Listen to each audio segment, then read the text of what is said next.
The following is a production of DallasCowboys.com and the Dallas Cowboys Football Club. How about them Cowboys? Yeah, go Cowboys!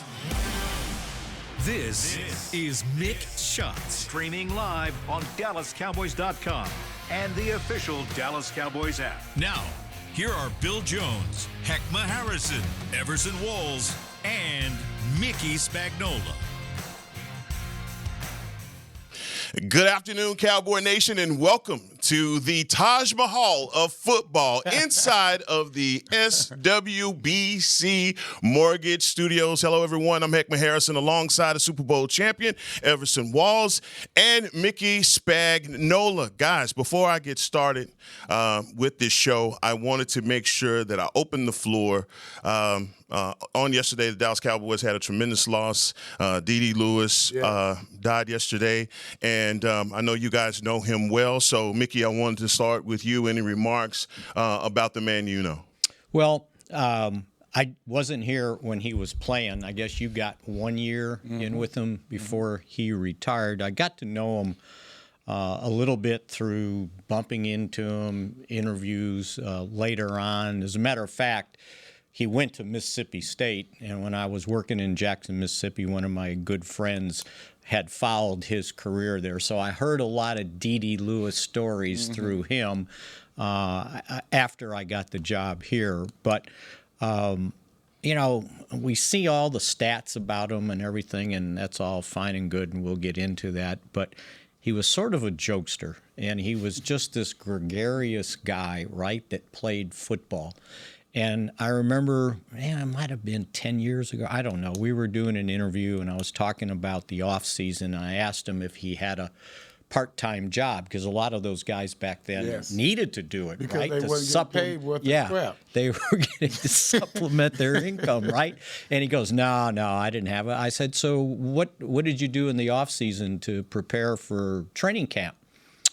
And Dee goes, I got in the pool every day and did 16-ounce curls.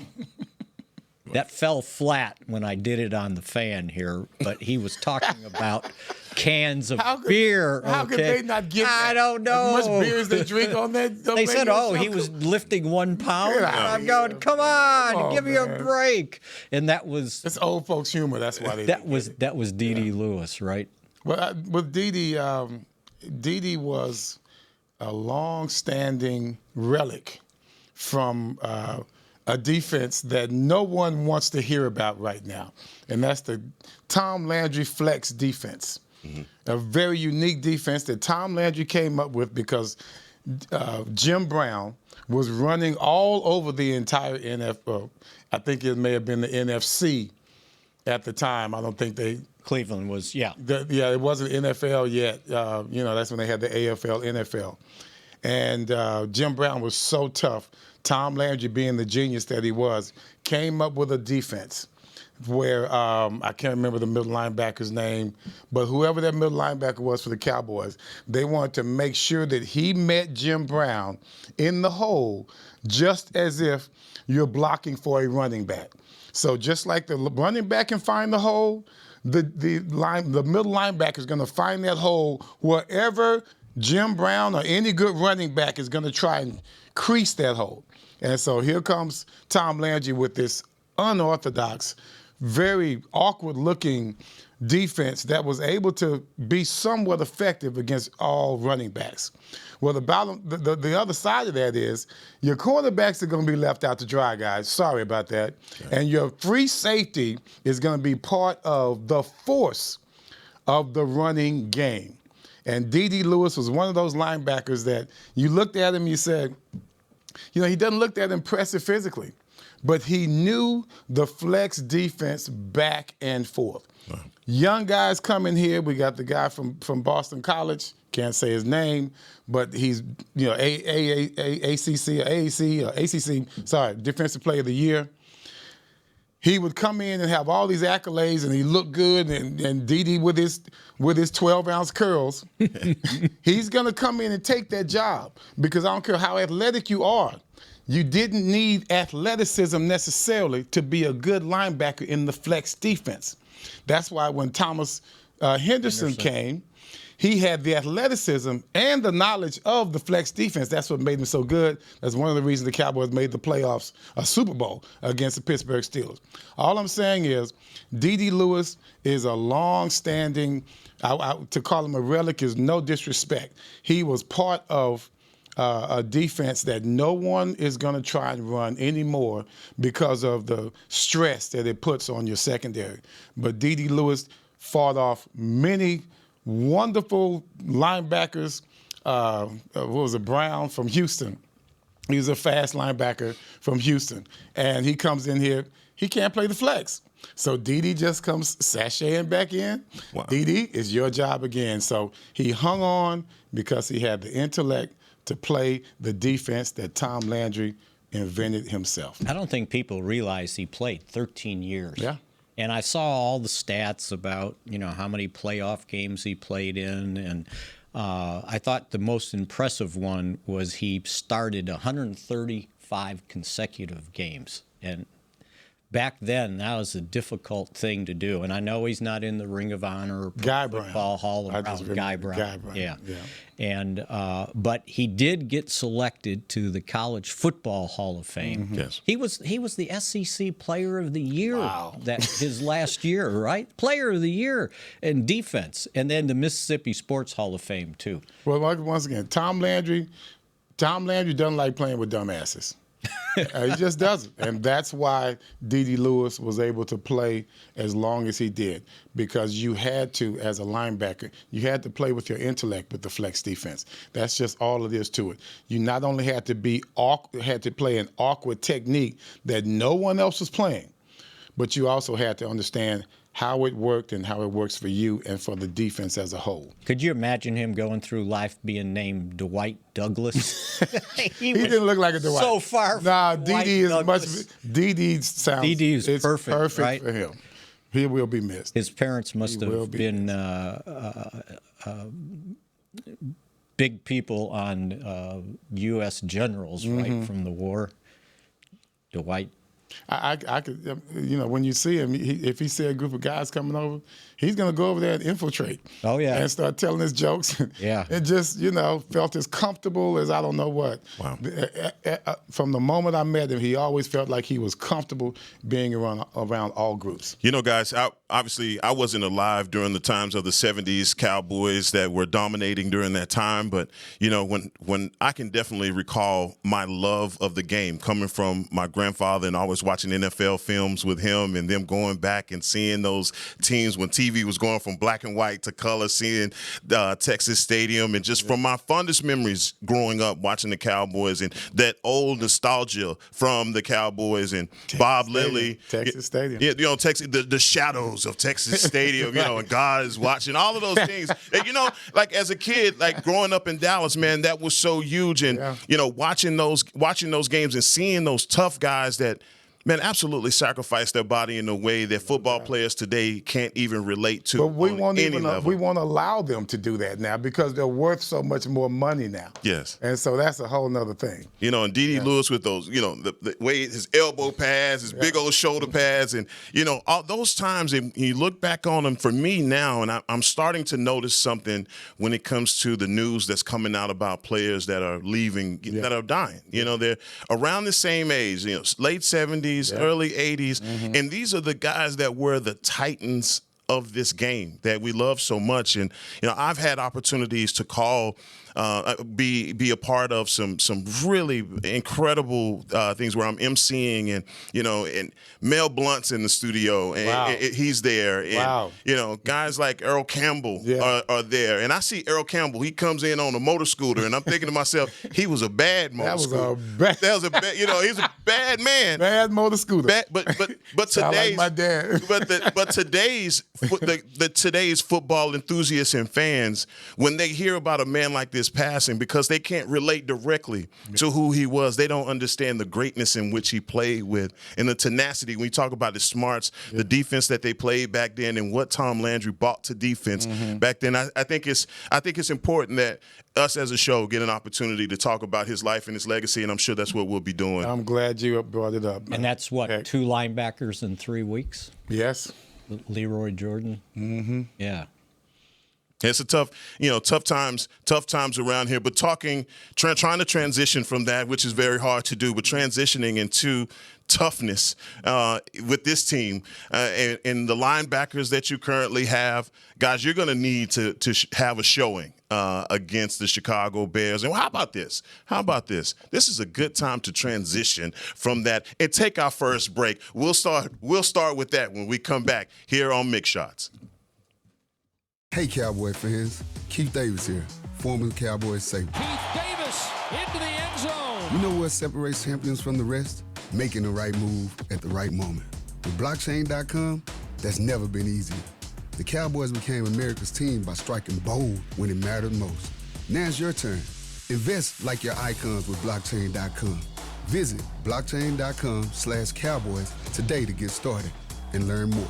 That's blockchain.com/Cowboys. Look, school's starting and I'm just a kid. And let's be honest, I'm not going to shop for myself. But we can get up to 40% off back-to-school essentials on Uber Eats. Did I mention I need poster board for my science fair, lunch for my field trip, and unlined note cards for my history quiz tomorrow? Or were they lined? Anyway, Uber Eats has all the back-to-school stuff on there. So come on, let's order now on Uber Eats and get up to 40% off. We're cool, right?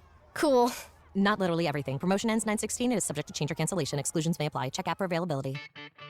Miller Lite, the legendary light beer. The originator, the inventor. If this beer could talk, it'd tell stories about that one time, that night, that one guy, that one gal. Writing a story 50 years long and 50 million friends wide. Because legendary stories start with a light. Here's to 50 years of Miller Time. Celebrate responsibly. 2025 Miller Brewing Company, Milwaukee, Wisconsin. Hey, Cowboy fans, if you're thinking about attending a game this season, visit cowboystravel.com to book your travel package today. Stay at the team hotel, have dinner with a Cowboys legend, and experience the best sports venue in the world, AT&T Stadium. Also, tour the Star, get autographs from your favorite players, and talk X's and O's with me, Mickey Spagnola. The official travel partner of the Dallas Cowboys will take care of all your travel needs. Visit cowboystravel.com to book your package today. Back to Mick Shots. The most action-packed motorsports experience in the world returns to Arlington Stadium. Head to AT&T Stadium on Saturday, October 4th for Monster Jam. Get ready to cheer, scream, and be amazed as massive Monster Jam trucks take over Arlington. Tickets are on sale now at SeatGeek.com, the official ticketing partner of AT&T Stadium. Well, back in action here on Mick Shots. Heckman Harrison, Everson Walls, Mickey Spagnola. Bill Jones will be here a little bit later. But, guys, he's out there pacing around right now. He's kind of listening to us right now. Yeah, he's pacing around waiting for Heck to mess up. Is that what he's... Yeah, I believe he's going to jump in like Superman. Yeah, you got to miss me. Then he's going to be out there for a little while longer. Because I want to talk about this defense. I want to talk about Eberflus. He was just in his presser talking about it, and obviously he's under a ton of fire this week because of the way that the defense performed against the New York Giants. If you would just happen to be sleeping under a rock, they torched us, but we won. But this week, you have a challenge with the Chicago Bears. The Chicago Bears have a wide receiver, Rome Odunze. If you've never heard of this young man, he is a doozy from the University of Washington. The Fighting Isaiah Standbacks. I got to drop my boy line in there for him. He UW alum. But he, DJ Moore, and Cole Kmet, their tight end, they present a problem for this Cowboys secondary, guys. And after listening a little bit, Mickey, to the defensive coordinator in his interview, what did you come away with and how he can actually, he's committed to getting these things fixed? Yeah, obviously it was a huge problem. He talked about that they had to get back to playing defense with 11 guys doing the right thing and not somebody out there freelancing, that the big plays come down to if you're going to play zone, it's got to be team defense, right? And it was pretty obvious.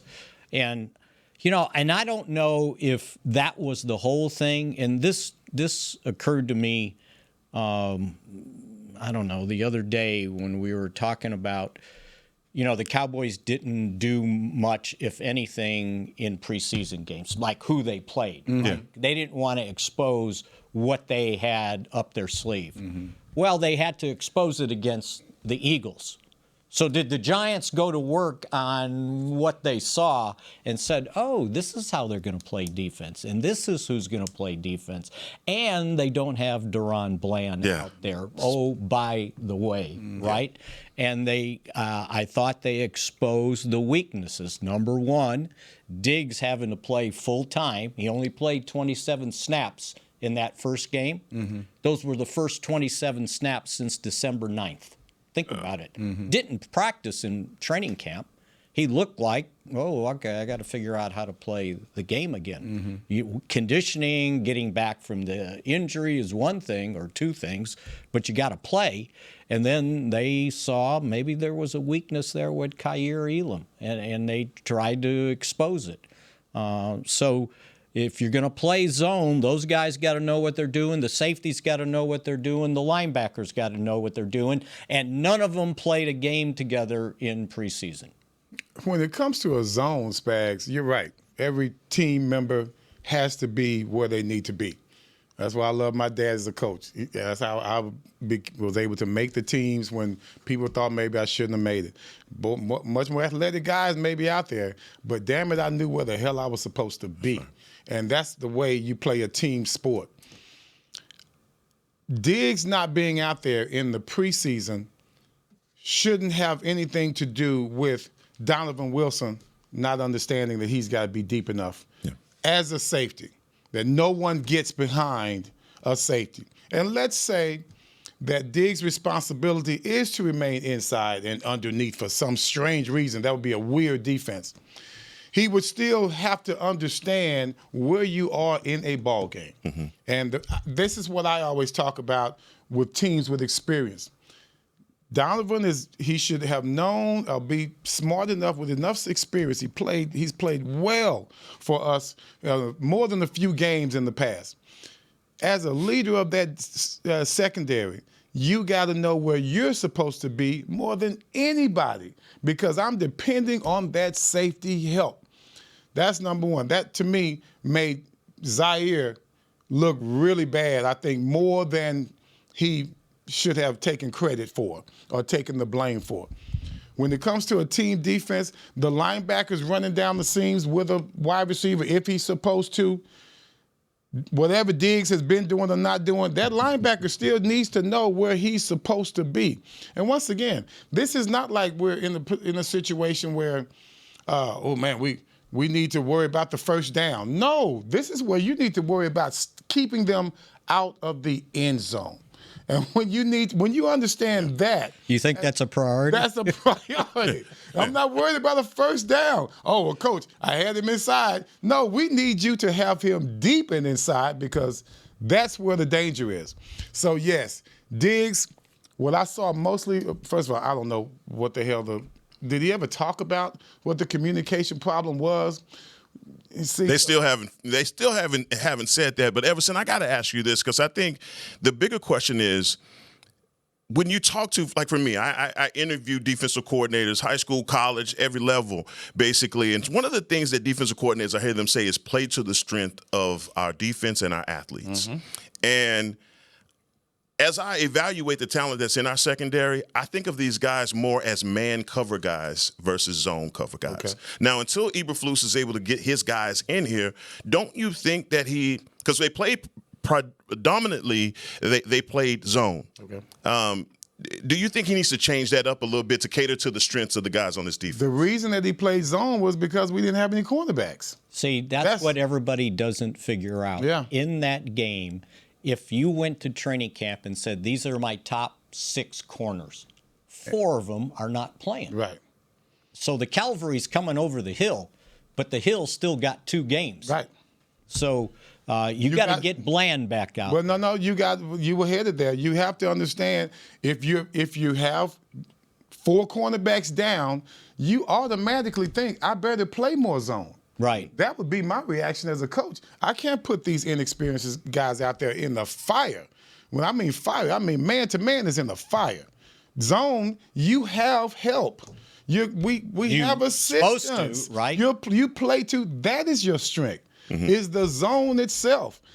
I would love to be able to say, man, my cornerbacks can only play man-to-man, which is, I don't think I've ever heard of that before. But if a cornerback can only play man-to-man, then yes, we play to that strength.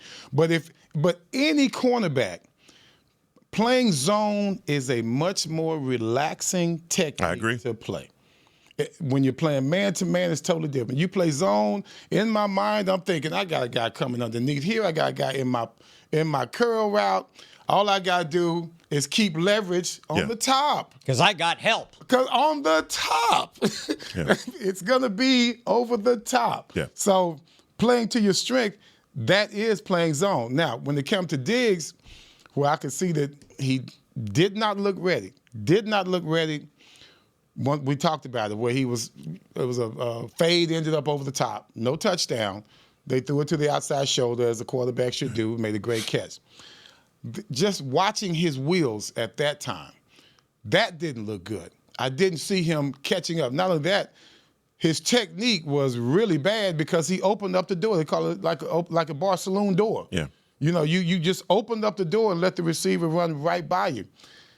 You don't have those wheels yet, and you should know mentally that I should stay on top. I got to keep my leverage on top because, hey, my stuff ain't ready yet. So I saw that to where he just opened up the door, and I don't think he had any help over the top on that play. Not on that I think he was all, and so when you look at that and you look at the other touchdown, that was all on him. And there was some man they were playing. That was one of them when he tried to punch the ball out. He was in man-on-one, and he got beat on that deep post. I think Zaire, there were times.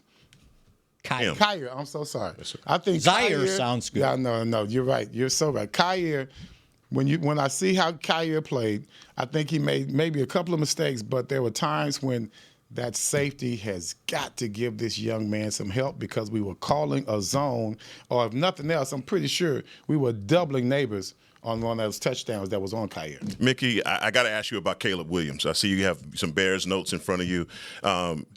Caleb Williams, as a quarterback, I don't want to say that he's an anomaly yet, but as far as the way that people talk about him in his second year in the league, they don't put him in that elite category that he was in when he came into the league. Now, he's more of a gray area in the question mark, but when you go back and look at the tape, you see that he isn't the bigger part of their problems that they have from you when what you've evaluated from him as a quarterback. They got a few, and the defense is probably the biggest one. Yeah, the defense. I thought the offensive line doesn't help him out too much, but again, you know, through 19 games that he's played, I saw this stat, and this would be concerning to me. He's only completed 62.4% of his passes. You got to be accurate in this NFL to survive if you're the quarterback. And this year, it's 61.5 in 2 games, and he's only averaging 6.4 yards an attempt. So they're not getting the ball down the field. Now, does he not have time? I don't know. I saw a headline in something, whatever site was covering the Bears, and they were talking about, can Caleb Williams find the tight end? To me, a young quarterback, the biggest problem you have is learning to find the tight end. Because now you got to look down the middle, right? That's your safety. Plus, that's your safety zone right there. Right. Yeah. But you got to know where that guy's going to be. He's your outlet. I can throw the out because I know where my wide receiver is or a deep ball, but can I find the stuff going on in the middle? And I think young quarterbacks have to figure that out quickly. Well, I think as much as they're having problems with their offensive line, they should prioritize that. Not that he could find him. Make sure he's the number one option on that particular play. If you want me to get it to the tight end, call a play where I go directly to the tight end instead of making him my second or third read. One of the things that I wanted to bring up to you, and him being a young quarterback, is the fact that he lacks a running game also. How many rookie or young quarterbacks that you've seen come into the league that don't have a running game to support what they want to do? Right now, DeAndre Swift, if you guys remember DeAndre Swift, the old Detroit running back. He was from Georgia, right?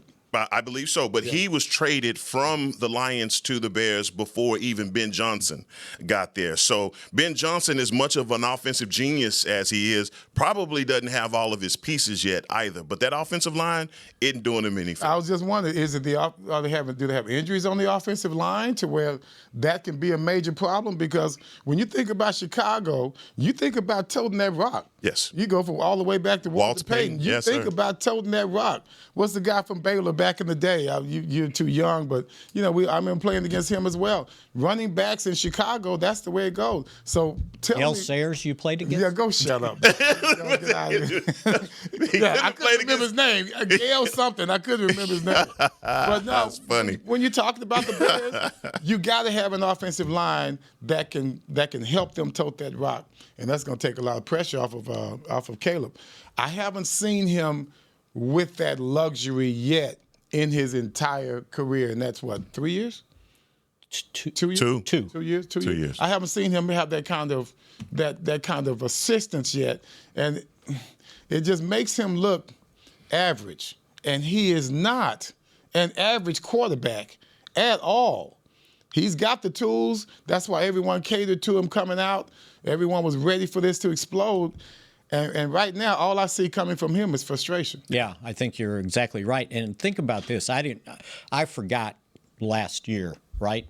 Because I read something that the Bears had lost 12 of the last 13 games, including these two. Come on. So last year, you would never think that. They had a 10-game losing streak. And they broke it in the final game of the year because the Packers didn't play any of their guys, and they beat the Packers, I think it was 24-22. Yeah. But that was their only win, and even after they fired Eberflus, they continued to lose, right? But during that 10-game losing streak, 5 games, they lost by 3 points, 1 point. 3 points, 3 points, and 3 points. Wow. Oh, man. Heartbreakers. Huh? Wow. Heartbreakers. So they weren't that far off, right? And there's got to be a reason that I see the line is like they're favored by 1.5 points. So, it's weird. That's weird. They got beat 52-21, and now they're favored to win a game against us. Yeah. Yes. I think is it still a point or 1.5? It was a 1.5 to start. It might be a point now, but what's the difference? So this offensive line, when you look at it, I mean, the talent on it is 5th round, 3rd round guys. The only first rounder they have is Darnell Wright from Tennessee. He was 2023. He was a top 10 pick. So that may be, again, that's the horror show for them, trying to figure out how to get protection for him. On the other side, for our defensive line, look, they, for 2 weeks straight, have done a pretty good job of stopping the run, and you have to commit to that. Now, in a game like this, or the week that you've already been through. Here we go. Do you tell yourself coming into this, all right, yeah, we can stop the run all we want to, but let's not give up half a thousand to Caleb Williams in this offense. This game makes me so nervous. Do you realize that, and I had to do research to figure out why in the first game, but the 2 quarterbacks playing the Bears, these first 2 games, they both were NFC Offensive Players of the Week. And I go, J.J. McCarthy was the Offensive Player of the Week? Well, he had a phenomenal fourth quarter, right, to beat them. And it was some stat about coming back from 10 points down on the road since Steve Young. And I'm going, Steve Young? And it was 1985. Well, it was a rookie year at Tampa Bay. That's right. What an ugly game that was, though. The Chicago-Minnesota game. And it was one in the first drive. Chicago goes down and scores, and everybody's like, uh-oh, Ben Johnson has arrived. And everything after that, I mean, I think they had at one point a 10-point lead in that game. But J.J. McCarthy late came back and sealed the deal for them. It's not even any use in watching the Detroit Lions tape. Yeah. Because they just got dog walked. Do you learn anything from what Ben Johnson had scripted for Caleb versus the rest of the game, how the rest of the game when he might have had to improvise? Yes. Or the plays didn't turn out if those plays worked, which he went all the way down. If I'm not mistaken, he didn't miss pass maybe. Yeah. But they weren't throwing the ball down the field. It was all little dump-offs out to the edges. if you can't expose the middle of the field as a quarterback, you're toast. Yes. That was Whenever Cowboys are not successful, that's always our fault. Steve Walsh Right. won a national championship at Miami. But when he got to the NFL, the thing you noticed was he's great on the outs, but he couldn't expose the middle of the field. And he had the weakest arm I've ever seen. And Wow. and when he got I was a teammate. I was there. when he got the Bears into not the Saints into the playoffs that year, and they got into the playoff game, and I could see what the defense was doing. It's like, you're not throwing the ball on the edges to me. You're going to have to beat me in the middle of the field, and he couldn't do it. And that was his kind of downfall. I mean, so, guys, we've been here before. It was like a week ago.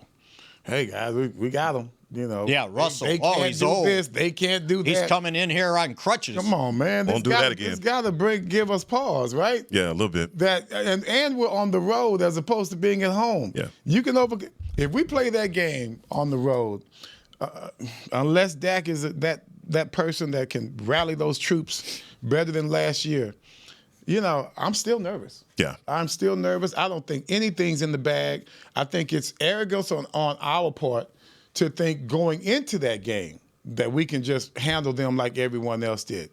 We just don't do that. Yeah. We always do the opposite. So this kid, Caleb Williams, I can tell you, especially in that second half of that Minnesota game and even in the Detroit game, his problem is he wants to put his cape on and save the day.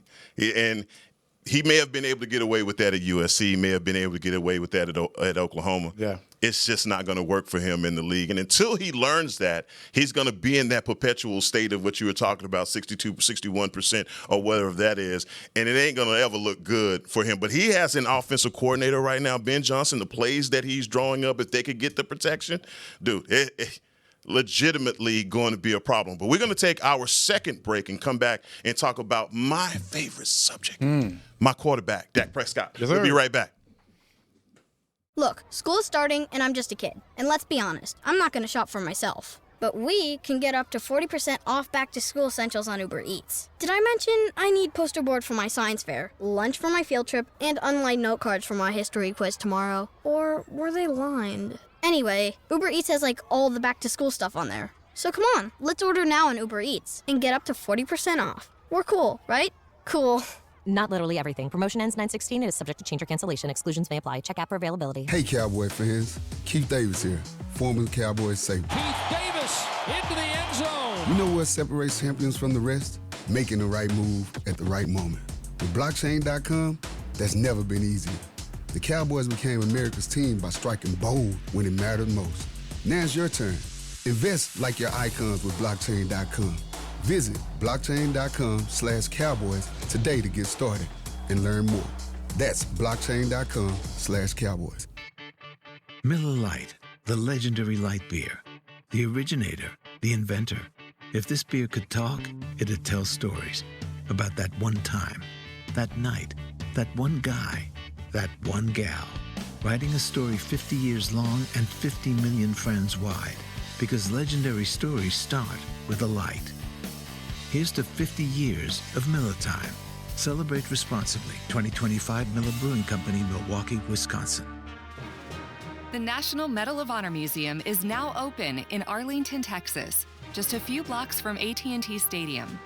Immersive exhibits and exciting technology allow you to fly a rescue helicopter mission in Vietnam and have conversations with virtual Medal of Honor recipients.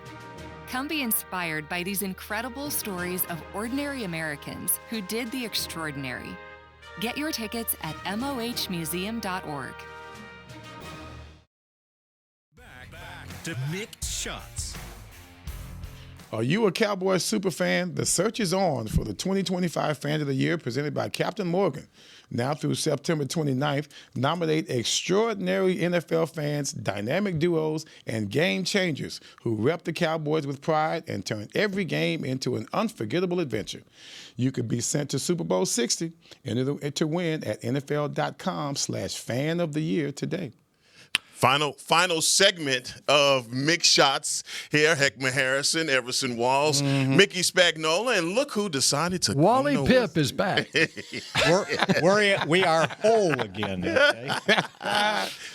He comes sashaying in. I got to get dressed up today and everything. If you go come in late, you might as well be fashionable. Lady, we did that. We were talking about the line before we went to break, and it wasn't the offensive line or the defensive. No, we were talking about the Vegas line, which has changed. And Chris Beam said that it is now Cowboys 1.5, which is a far cry from where it started on Monday.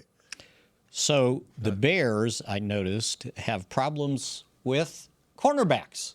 Imagine that, Cowboys. So do the Cowboys. So how does that affect the line? Yeah, right. But it's same thing, injuries, right? They already said that Jalen Johnson with a groin did not practice yesterday, and he's going to be out. Well, the other two corners that did not practice were Jalen Jones, one of the backups, and Kyler Gordon, their nickel guy, has injury. And so Nashawn Wright's probably going to play in this game, right? Yeah. And the Cowboys better target him with the first pass of the game. I guarantee you that.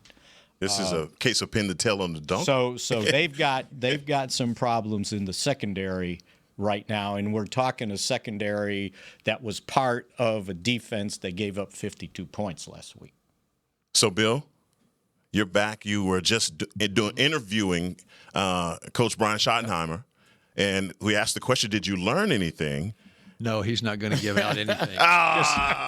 He thought I was Tom Brady. He's not going to tell Tom Brady anything. Did he treat you like that? He's getting in the mode. He's getting into that train of thought. Coach speak mode. Yeah, that's right. Yeah. He didn't give you any of the trick plays or what Dak's going to – because I want to tell you right now, I don't know. Because the trick plays are coming on from the other side. Is that where it's coming from? Ben Johnson is where the trick plays are coming. So, guys. And he said he won't tell Tom Brady anything. Yeah, I don't blame him. Yeah, I'm not. Yeah, no one's talking to Tom. So you guys got to tell me the rules here. I heard you say something about the kicker is off limits for your picks on Fridays. Something about Micah. What was that? It used to be Micah. It used to be Micah because he got sacks every week. Okay. So that was too easy. So I'm gonna tell you right. I'm taking Dak on Friday. So don't take. No, you can have Dak. Okay. Dak is about to be off limits too if he keeps. No, don't do that. Don't do that. Take him while you can. Come on now.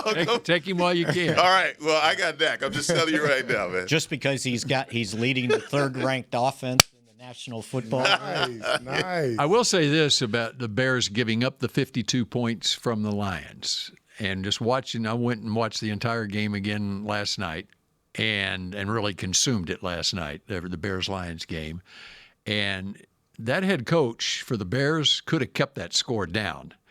There were a couple of instances where he goes for it on fourth down at midfield. One of them was a 4th and 5 at midfield, and the game was already getting away from them, and they didn't. It was incomplete. Made no sense. Yeah, exactly. And there was a 4th and 1.5 earlier in a quarterback sneak. They didn't get it, and so you're giving the Lions a short field, and so. Now, it might have been 38 points instead of 52 points had they gone. Was he trying to out Dan Campbell? I think it's on fourth down. Yeah. Maybe it's just in his DNA, and so that's one thing as far as to look for in this game is he is the riverboat gambler just like Dan Campbell was, and it can work to the Cowboys' advantage if they can stop him on fourth down. To me, when you see a matchup like that, the ingredients are totally different. Yeah, there's a lot of revenge stuff going on. Somebody trying to prove something to somebody else. Oh, I'm glad that guy left because now I can show him. Well, I'm glad I went with this guy so I can show him all of that emotion that went into that game. I don't think you can judge a game like that unless they're playing each other. Mm-hmm. I don't think you're going to get the same negative energy from the Bears going into the Detroit game that's coming into this game. I think they would probably be a little bit more poised in their Well, they got to play Eberflus. Yeah. Well, maybe. As long as he doesn't get carried away and like, okay, I'm going to go in and show them. Yeah. All I know is Jared Goff had a 156 quarterback rating. Insane. 158.3 is perfect. He had 156. He missed that last year. He completed He just missed that 82% of last his year. passes, had 5 touchdown passes. The only reason he wasn't perfect is he only averaged 11.9 yards per attempt. If you average 12.3 yards per attempt, that's considered perfect. You do remember the game last year where he Yeah. pretty much did that. Yeah, absolutely. And he was higher than was it higher than the rating from last week? Because that was he couldn't have got much higher. I think he did. It turns out it wasn't his offensive coordinator that caused him to be that good, because last year's offensive coordinator for the Lions is now the head coach of the Bears. So you got to know this is a show me type of thing.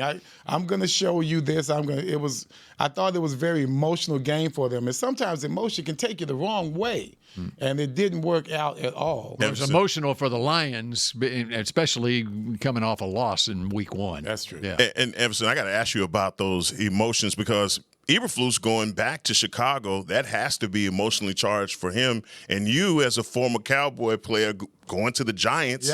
Yeah. What was that experience like for you coming back? That's why I know what I'm talking about. That's why I asked That's you. why exactly what I'm talking about, because, that's one of those games where, you got to be careful on how much emotion you put into it. You better still stick to the script. I can't go off script because this is something personal for me. I still have to play my cover 2 that Belichick taught me. I still have to wait on LT to give me that pressure so I can make some plays, and I can't worry about trying to shut down Michael Irvin on a personal tip when I can just sit out there and play my game, play a team game, and do exactly what we came there to do, which is whoop that butt. And Eberflus was asked that exact question, and he basically said you got to keep the process and the preparation the same. Yeah. You can't get overexcited about, okay, I'm going to do this, this, and this. Right. We're going to start blitzing. Is that from his press availability just moments ago? Yes. Okay. Yes. And he also was asked, what does this is a tweet from Todd Archer. What does Matt Eberflus think the reaction to his return to Soldier Field will be this week? Oh, I didn't hear that one. His quote, I haven't thought about it. Oh, that's a lie. That's why I looked at Everson. That's a lie. I better be prepared to get booed out there. He will. Well, good thing he won't get introduced. That's probably. Yeah, they don't introduce the defensive coordinator. Right? By the way, though, on that topic of and he will never reveal that he has any motivation, Right? Yeah, going back there. But the way he was let go by the Bears was not right. Remember, it was the Friday after the Thanksgiving Day game. Yeah. That was it was ridiculous how that ended. They made him. He did a Zoom media availability on Friday morning. They made him do that Zoom media availability, and then they fired him after that. Why does management always do that? I don't care what the job is. I don't care what the job is. They fire you at the end of the day. Up, man. Some guys get fired before they get on the plane to leave. You know what I'm saying? But you got guys like, man, I work a whole day, but you knew you were going to fire me? You could have fired me yesterday afternoon when I went home. They lost to Detroit 23-20. And time ran out, and he had a timeout in his back pocket, as I remember. And Caleb had some time management issues himself. The quarterback did on it also. And that has not changed. He's still having time management issues. It's so weird, man, going back to that draft with Chicago getting Caleb Williams and the hope for the franchise and the head coach. It just seemed to go right out I've lived their whole existence at quarterback, right? It just went right out the window so fast. You got to go back to quickly. Yes. You got to go back to Billy Wade. The last time they had a quality quarterback. Wow. Rex Grossman got him to the Super Bowl. Well, yeah. Maybe just got there despite him. What would we do if it had a quarterback here that got him to the Super Bowl? What? We praise him. Give him a parade. The Bears and quarterbacks. That's all I got to say. No, man, it hadn't been. It's hadn't been long, this strong. You know what the biggest difference, though, watching that Bears-Lions game to me, just on the surface, the biggest There's a lot difference. of people out there today. Yeah. A lot of big tour, and we got some distractible people there. Sorry. Heckma and I are keeping our focus. Hey, we're waving to the people. Right. Go ahead. I can't remember what I was talking about. Yeah, I'm see? distractible, too. But the offensive line, I mean, Caleb, he's under duress. And the other part of it is he's not a veteran quarterback, so he doesn't know what he's looking at. Mm-hmm. And, he can move around and avoid some of that this duress can ruin as well. this can ruin him. Yeah. I mean, that kind of consistent inconsistencies. It can really ruin a player's career. You come out with all this talent, and now you don't really know how to use it until you find the right system or coach that can relay that to you. So I don't know whether disconnect is coming. They just need to get better people around him. Yeah. Or do they have to have better coaches around him? It's so weird when you look at a player like Trevor Lawrence in Jacksonville, who has struggled mightily, but yet and still the organization is on board, staying, supporting him. Whereas Caleb, in 2 years, it's like, hey, either this year or next year, are you going to find yourself on the bench for those same issues that you're talking about, just being reckless and careless with the ball? Yeah. The curse of being the first pick in the draft. Man. Because you got to produce immediately. And usually you don't have a team around you. That's right. They had That's why they had the first pick in the draft. So then my question Bryce is, Young in Carolina, Bryce Young, right? In Yeah. Carolina. which player would you take? If you could take Caleb Williams or Trevor Lawrence, which player would you take? Just based off of their performance. I don't. If you're talking about who do you take with this Chicago team, I don't think it matters. Or who would you grade higher? Which just based off of your Okay, eyeballs? let's put it this way. If Jaden Daniels went to the Bears, #1 overall last year, and Caleb Williams went to Washington, how would their stories be reading right now? I think it would be different. I do think it would be different. Just the supporting staff is better. Yeah, and I the don't know offensive about coordinator. the coaching staff. But the supporting staff, you guys might know more about the coaching staff. But I mean, as far as the players are concerned, it's better players, I think, in Washington. Wow. Oh, well, yeah. Although, don't you think the Bears' first play is DJ Moore going deep? You know what their first play was last week against Detroit? What? They lined up Caleb Williams at wide receiver, and they ran a wildcat. No, they did not. Yes, they did. Yes, they did. They did. It was DeAndre Swift. That's why they got their asses blown out. How dare you? They got a genius coach. Yeah, well. The genius coach. I think that's what pissed Who's off using Detroit. ChatGPT, by the way. That's what pissed off Detroit right there. Yesterday. Your Honor, I bring back my suggestion. Unbelievable. Hey, Bill, you want to send us out of here? Or do you? Hey, wait, I got one. One more. So when I get these the rosters from the other teams, I look at the coaching staff, see if I saw any names that I recognized. Al Harris. How about Ken Norton III? Wow. The third? The third. Really? Ken Norton Jr.'s son. Junior. Yeah. Yeah. Yeah. Ken Norton III. Did he play ball? We'll have that for you tomorrow. I'll look up his history. Can't Google that fast enough, Emerson. Thanks. He was doing something in L.A. with, I think, movies or something like that. And now he's now coaching. he's Now he's into coaching, yeah. See, that's a damn good question. I It think. is. It It is. really is. Good. Confused the whole You thing. come with the answer. And we'll have the answer for you. Everson will homework. have the answer for you tomorrow at noon on Mick Shots. Go Cowboys.